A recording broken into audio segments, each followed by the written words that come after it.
Hari Om. Dear yoga seekers, mind is the wonderful tool that has been given by divine in our hands. It discriminates us from other beings. Lord Krishna very beautifully explains the power of mind. He says, Man eva manushyanam karanam bandha mokshayo chittesh chalati sansaro nischale yoga uchyate. This is mind. If it is properly handled, then it can create miracles in our life. This is the reason, the main cause of all our bondages, and the same mind is the main cause of liberation from all bondages. Karanam bandha mokshayo. Bondages are there due to active mind.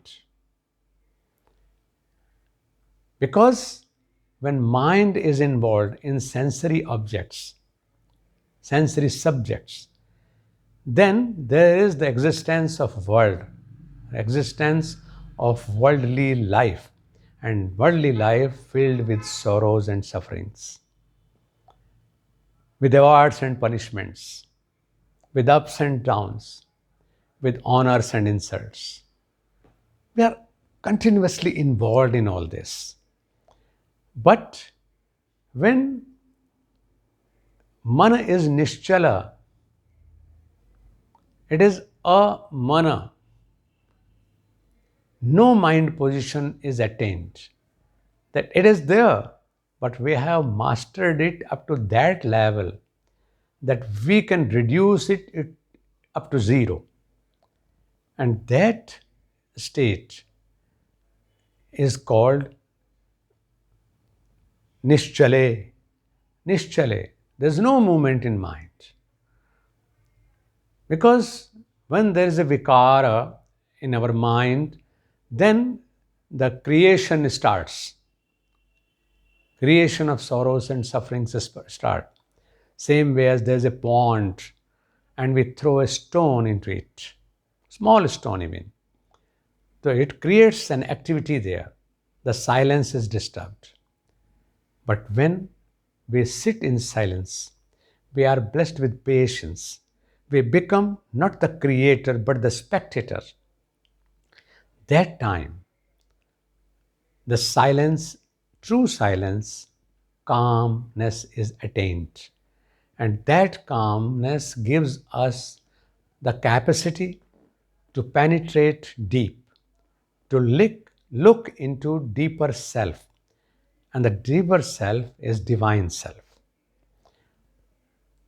Nischale yoga uchyate. When mind is active, then there's the existence of this worldly life full of ups and downs, and when mind is still and inactive, absolutely passive, then moksha, marga, path of moksha, path of salvation is open for us.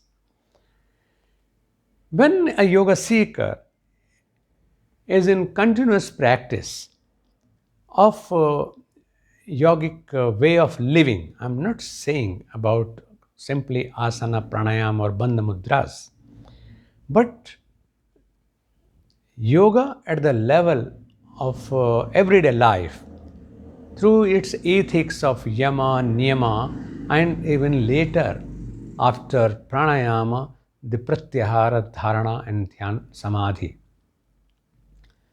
So when we live yoga at that level, then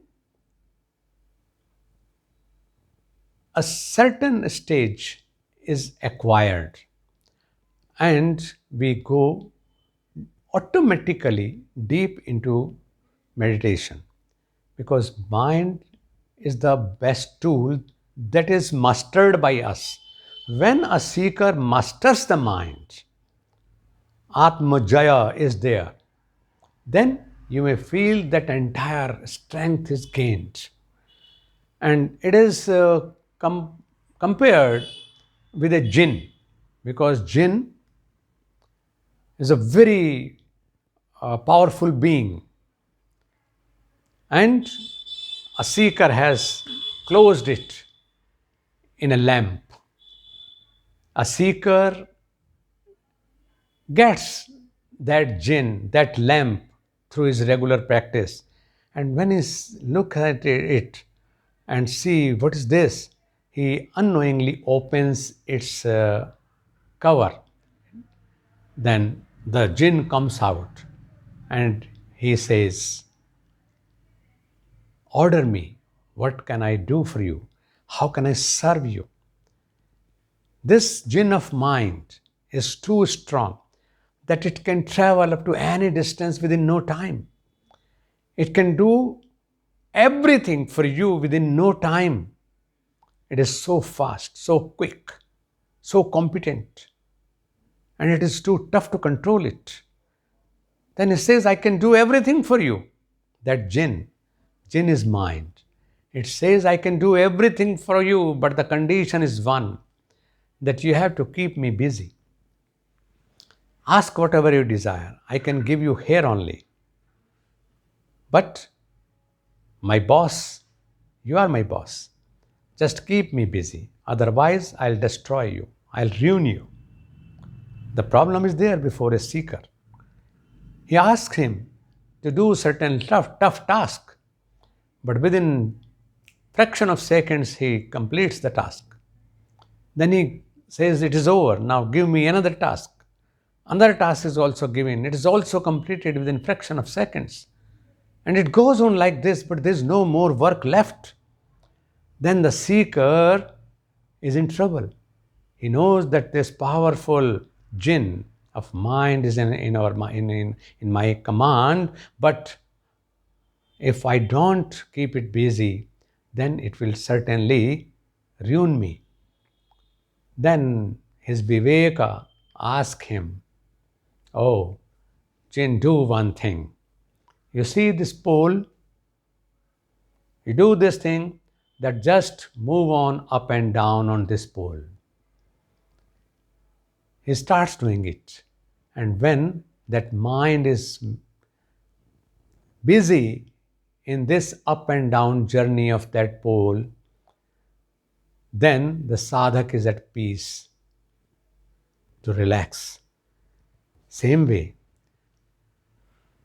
it happens in our meditation process that our indriyas are strong, our controller, the mind is strong enough, and it is so strong that it can create all miracles. It can do anything for us.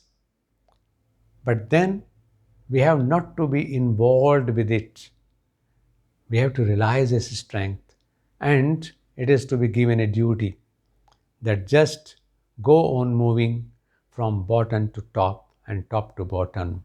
It means that this Shat chakras are to be visited continuously by our mind, and then it will go into rest somewhere, and the sadhak can acquire the state of tranquility, the inner peace. And then it will be an opportunity, this meditation will be an opportunity to look into our face that generally a common man does not even have a chance to know about it. So all impossibilities can be made possible through process of meditation, and this meditation will never happen with a weaker mind. It will be with a very strong mind, but with a more stronger individual self that has to control the powers of mind. And then with that control, it will elevate the Kundalini Shakti from bottom to top and lead individual self himself to realization, to state of realization, that is living in Mukta Bhava. Hari Om.